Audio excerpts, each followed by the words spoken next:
கொழும்புவில் நடைபெற்ற வங்கதேச அணிக்கு எதிரான முத்தரப்பு T20 தொடரில் பரபரப்பான இறுதிப் போட்டியில் 4 விக்கெட் வித்தியாசத்தில் இந்திய அணி வெற்றி பெற்றது. இதில் கடைசி பந்தில் 5 ரன்கள் எடுக்க வேண்டிய சூழ்நிலையில் தினேஷ் கார்த்திக் 6 அடித்து இந்திய அணியை வெற்றி பெற செய்தார். மேலும் அவர் 8 பந்துகளில் 29 ரன்கள் எடுத்து அசத்தினார். பின்னர் வங்கதேசத்தை வீழ்த்தி கோப்பையை வென்ற பின்னர் இந்திய அணியினர் கிரிக்கெட் விளையாட்டு அரங்கத்தை சுற்றி வெற்றி அணிவகுப்பு சென்றனர்.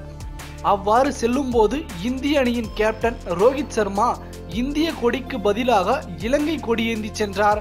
அதற்கு காரணம், இந்த இறுதிப் போட்டி விளையாட்டின் துவக்கம் முதலே இலங்கை நாட்டின் ரசிகர்கள் இந்திய அணிக்கு கொடுத்த உற்சாகம் மற்றும் ஆரவார கரகோஷ ஆதரவே காரணம் என ரோஹித் சர்மா தெரிவித்துள்ளார். மேலும் இதுபோன்ற சுவாரஸ்யமான செய்திகளை உடனுக்குடன் தெரிந்து கொள்ள தமிழ் சேரை சேனலை சப்ஸ்கிரைப் பண்ணுங்க. மறக்காம பெல் ஐக்கானை கிளிக் பண்ணுங்க.